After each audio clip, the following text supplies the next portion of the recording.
થાક લાગે છે. થાકી ગઈ તું? હા, પણ તો ગઈ તી ક્યાં હતી આટલી બધી થાકી ગઈ? મંદિરે ગઈ હતી. મંદિરે? હા, કાંતા માસી છે ને એના બે દીકરાની વહુ ને ત્યાં દીકરા આવ્યા ને, તો એક દીકરાને મેં તેડ્યો હતો, એક દીકરાને એણે તેડ્યો હતો, અને એ પાછા હાલીને ગયા ત્યાં આ ઓલું હાકરે તોડવાના હતા એવું હતું. અચ્છા, તે બહુ સેવાનું કામ કર્યું નહીં? હા, એને થોડા એક કાકા દીકરા બેહો ને. એને એક દીકરાને તે તેડ્યો, એક દીકરાને ઈ કાંતાબેને તેડ્યો. હા હો. એટલે તારું તો આમ માન વધી ગયું છે ને કાંતાબેન આગળ. અરે બે દીકરાને ઈ થોડા તેડી નાખ્યા કે એમાં માન વધવાની ક્યાં વાત જ છે? આડું આડું હું બોલો? ચા નથી પીધો? ચા તો પીધો છે, પણ તું કહેવા શું માંગે છે? હું કહેવા એમ માંગુ છું કે આ કોકના સંતાનને આપણે તેડીએ ને ત્યારે આપણને અંદરથી એમ થાય કે આપણા ઘરે ક્યારે આવી રીતે બાળકની કિલકારી ગુંજશે, આપણને આપણા ઘરમાં બાળકો આવશે અને ક્યારે આમ વાલથી દાદા દાદા અને દાદી દાદી કહીને બોલાવશે, ક્યારે એની કાલી ઘેલી ભાષામાં આપણી સાથે વાતો કરશે, અને ક્યારે આપણે એને સમજ પડે કે ન પડે પણ બધા જવાબ આપીશું. તારી વાત તો એકદમ ખરી છે. એવા કયા મા બાપ હોય કે એને એવી ઈચ્છા ન હોય કે ના દીકરાને ઘરે દીકરા હોય, દાદા દાદી કરતા હોય? આ વાત તો હું સમજી શકું છું, પણ તે જે શરૂઆત કરી ને, એટલે તારી સોય ક્યાં અટકવાની છે ને એની મને ખબર પડી ગઈ છે. તારા મનમાં જે કંઈ હોય ને એ બોલી દે. હવે તમને ખબર જ છે કે મારી સોય ક્યાં અટકવાની છે. હે તો મારે બોલવાની ક્યાં જરૂર છે? તમે તો અંતર્યામી છો, અને તમે કઈ થોડો જન્મ લીધો, અવતાર લીધો છે, અવતાર. અવતાર લીધો છે એટલે બધી ખબર જ હોય ને. હા, હા તો તમે જ બોલી જાવ ને કે મને દુખાવો ક્યાં છે. મેં અવતાર લીધો છે, તારી સાથે લગ્ન કર્યા છે, એટલે 25 વર્ષમાં હું બધું તને હોત ઓળખી ગયો, તારા દીકરાને પણ ઓળખી ગયો, એટલે તારા મગજમાં શું છે, તારા પેટમાં શું દુખાવો છે, બધી મને ખબર પડે છે. એટલે હવે સાફ શબ્દમાં હું તારા મોઢે સાંભળવા માંગુ છું કે તું શું કહેવા માંગે છે. હું એક જ વસ્તુ કહેવા માંગુ છું કે આ ઘરમાં સંતાનની જરૂર છે. લગ્નના 5-5, 6-6 વર્ષ વયા ગયા ને તો લોકો એને તો ન કે અમને કેવા આવે, બરાબર? તો અમારે આચા ખોટા જવાબ તો ભરવાના ને. અને મારે આ ઘરમાં એક વાર નહીં 7 વાર સંતાનની જરૂર છે, અને મારે એક જ દીકરો છે, તો વંશ વારસનું વિચારવાનું કે નહીં વિચારવાનું? વાત 100% તારી સાચી છે કે એકનો એક દીકરો છે, એના ઘરે વંશ વારસદાર હશે તો જ આપણો વેલો વધશે. પણ તો માતાજી પર ભરોસો રાખ. આજ નહીં તો કાલ બાળક આપશે અને તું દાદી થઈશ, હું દાદા થઈશ.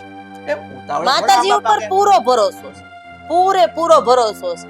આ ભરોસામાં 5 વર્ષ કાઢ નાખ્યા, હજી બીજા 2 વર્ષ કાઢ નાખીએ, પણ પછી હું? હવે માતાજીને તો આપવું જ છે, પણ આપણા આ માતાજીને લેવું નથી એનું. એટલે તારો કહેવાનો મતલબ શું છે? હવે મતલબ વાળી થયા વગરનું કામ કરતા હોય એ કરો ને. બધા મતલબની ખબર છે તો મતલબ હું છે પૂછ્યા કરો છો. હા તો હવે મારી વાત જાણી લે. હું તારો મતલબ જાણી ગયો છું, પણ તારા મગજમાં જે વિચારો છે ને કે આ વહુને તું કાઢી મૂકીશ અને તારા દીકરાને તું બીજા લગ્ન કરાવીશ, તો એ વસ્તુ નહીં થાય. મેં તમને પૂછ્યું નથી, મેં કીધું છે. અને મારા દીકરાના હું બીજા લગ્ન કરાવીને જ રહીશ, બરાબર? કારણ કે આવી રીતે તો મારથી સમય જાય એવું છે નહીં. કારણ કે આ તમારી સામે બહુ સંસ્કારી બને જ ને તમારા દીકરાની વહુ. એ અંદર ખાને હું છે એ તમને તો ખબર જ નથી. તમને તો એ ભોળા સમજે, ભોળા એટલે ઘોડીને પી જાય. કેમ અંદર ખાને શું છે? એટલે તું કહેવા શું માંગે છે? અરે એને છોકરા જણવાની દાનત જ નથી, તો જણી નો નાખ્યા હોય. આ 5 વર્ષ એમને એમ નીકળી ગયા હોય. અરે પણ તું આટલી બધી દેકારા કઈ રાડો નાખી નું કામ કહે છે? હું સારી રીતે સાંભળી શકું છું, તું મને શાંતિથી કહીશ ને તોય મને સમજાઈ જશે. તમે કીધું ને મને કે તારું કયું નહીં થાય, તો હવે હું જોઉં છું કે આ ઘરમાં મારું કયું કેમ નથી થતું. હા તો આ વાત તો 100% છે કે તારા અને તારા દીકરાને જો બીજા લગ્ન કરાવવાની ઈચ્છા છે ને, તો એ વાત આજે નહીં બને ને કાલે નહીં બને. આજે થાય, કાલે થાય ને પરમ દિવસે થાય. હવે હું જોઉં છું કે મારી વાતમાં આડું કોણ પડે, બરાબર? હા તો તું જોજે અને હું જોઈશ કે મારી વાતમાં પણ આડું કોણ પડે છે. જોઈ લઉં છું તું કેવી રીતે તારા દીકરાના લગ્ન કરાવે છે. આ તે જોઈ લેજો ને. હો, જાઓ. હા જોઈ લેશું. મા દીકરો બેવ સરખા છે. હા હા હા, તમે તમારી વહુ વરકા. તારી હારે તો છે ને વાત કરવી નકામી. આ તે મેં ક્યાં આમંત્રણ પત્રિકા દીધી હતી? જાઓ, હાલો ઉપડો, કામ પતે. આ મંદિરે ગઈ હતી. હું આ મંદિરે ગઈ હશે. આપણે કોઈ દી જાવું નહીં, ચોરે બેહીન પંચાયતો કરવી. ઓલાની બાઈ આમ ને ઓલાની બાઈ આમ, ભગવાનના નામ તો લઈ છી. મંદિર ની કરતા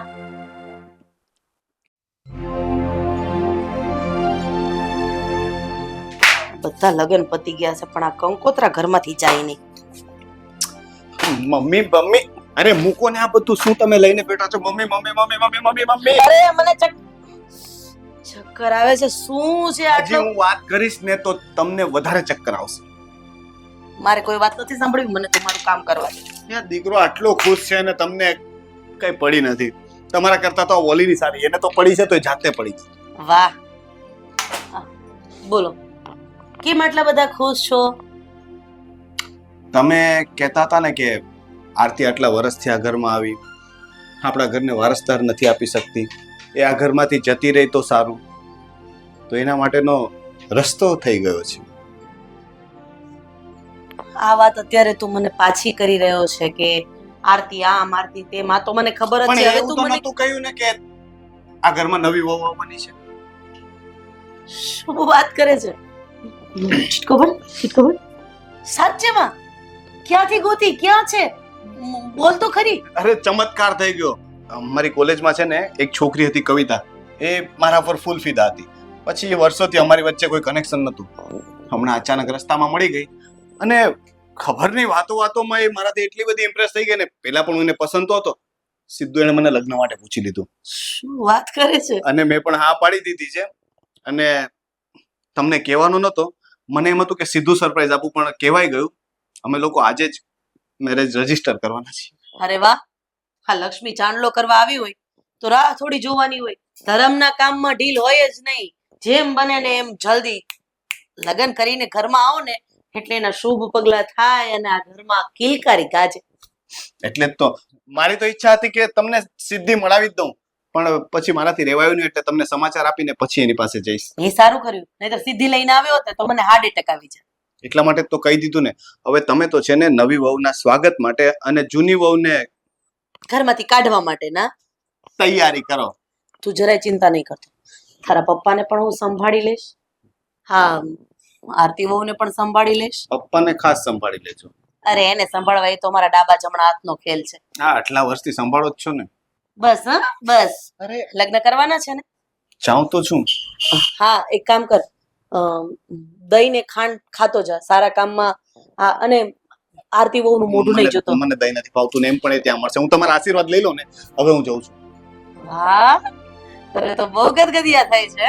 મમ્મી, બીજા લગ્ન કોક કોક ને નસીબદાર ના ને. ડોક્યુમેન્ટ બધા લઈ લીધા? બધું રેડી છે.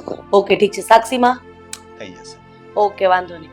સારું જા, હું કુળદેવીમાંનો દીવો કરતી આવું. હા. હાશ, જોયું? જ્યારે તમે સાચા દિલથી ભગવાનને કોઈ પ્રાર્થના કરો ને તો ભગવાન તમારું સાંભળી જ લે.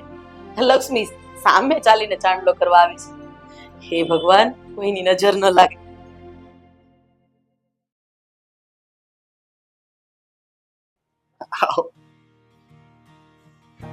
મમ્મી, મમ્મી, અરે આવી ગયો મારો દીકરો. હું એકલો નથી આવ્યો. કવિતા. અરે, હા હા મારી વહુ પણ આવી ગઈ. જય શ્રી કૃષ્ણ. જય શ્રી કૃષ્ણ. અરે આવો આવો, હું તો વાતમાં ભૂલી જ ગઈ. આવો આવો, બેસો. બેસ બેસ બેટા, આ તારું જ ઘર છે. હા એવું જ માનજે.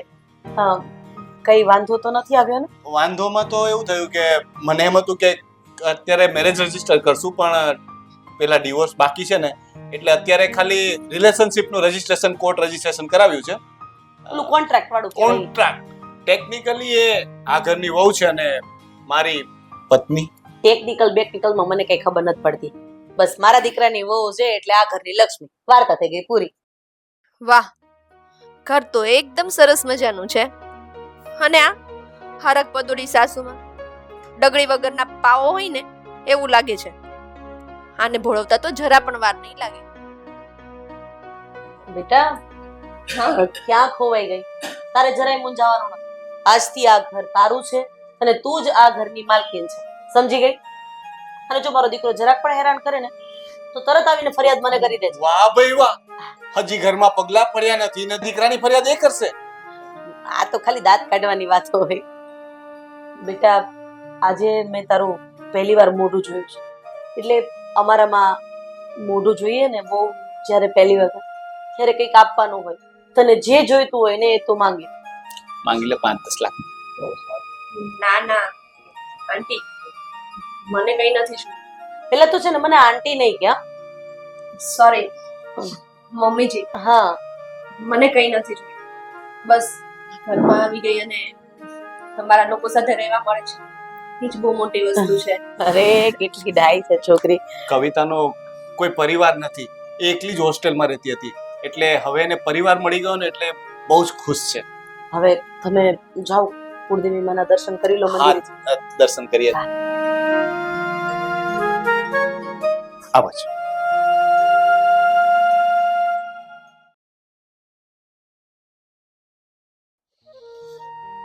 કેવું લાગ્યું તને આ ઘર? બહુ જ મસ્ત. કેવું કહેવાય નહીં, આપણે અચાનકથી આટલા વર્ષો પછી મળ્યા અને સંજોગો જો કે આજે તું મારા ઘરે મારી પત્ની બનીને આવી ગઈ.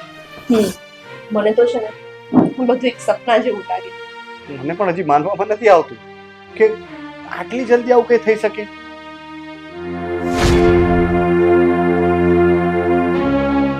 આવું તો પિક્ચર અભય? આ આરતી છે, બહુ ઓળખાણની જરૂર નથી. આ શું કરો છો તમે લોકો? અભય શું કરો છો? ઊભા થાવ, ઊભા થાવ, કહ્યું ને તમને મેં. કેમ? અરે એક મિનિટ.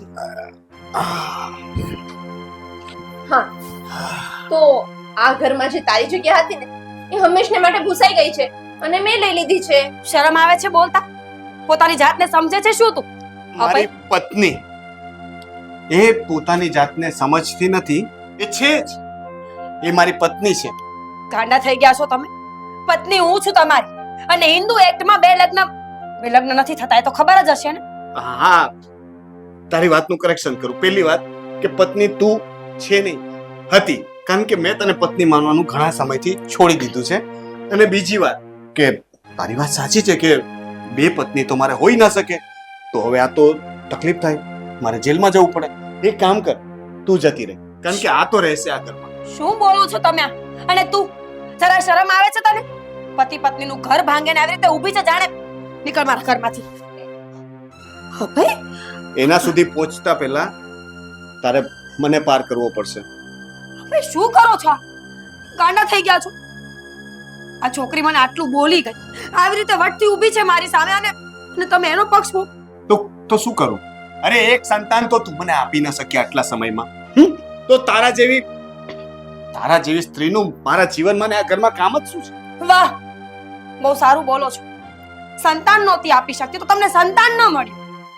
એવું ન વિચાર્યું કે બાળકને લઈ આવું, ખોડે બેસાડી લો, બીજા લગ્ન કરવાનું સૂઝ્યું. મમ્મીની ઈચ્છા હતી કે આ ઘરમાં જે પણ બાળક આવશે ને એ મારું લોહી હોવું જોઈએ, તો તારા માટે તો એ પોસિબલ હતું નહીં. અને એમ પણ કવિતા મને કોલેજ સમયથી પ્રેમ કરે છે, તો અમારો જૂનો પ્રેમ હતો યાર, એ પૂરો થઈ ગયો. તારે તો ખુશ થવું જોઈએ કે તારા લીધે બે પ્રેમી મળ્યા. હા, અને એક્ચ્યુઅલમાં વચ્ચે તો એ આવી છે ને, આપણે બંને તો એકબીજાને કેટલા ટાઈમથી ઓળખતા હતા. કેમ? તો અત્યાર સુધી ક્યાં મરી ગઈ હતી તું કે અચાનક તને તારો પ્રેમ યાદ આવી ગયો?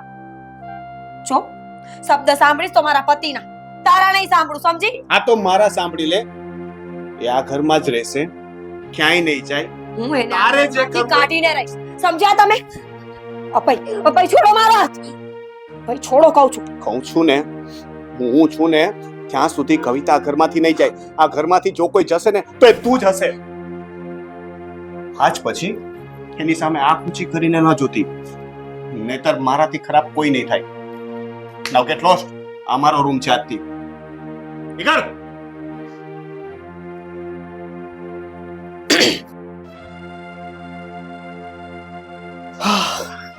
સોરી, એ થોડી સાહેબ, મેં કહ્યું હતું ને તને કે કંટાળી ગયો છું એનાથી. હવે એનાથી છુટકારો મળી જશે.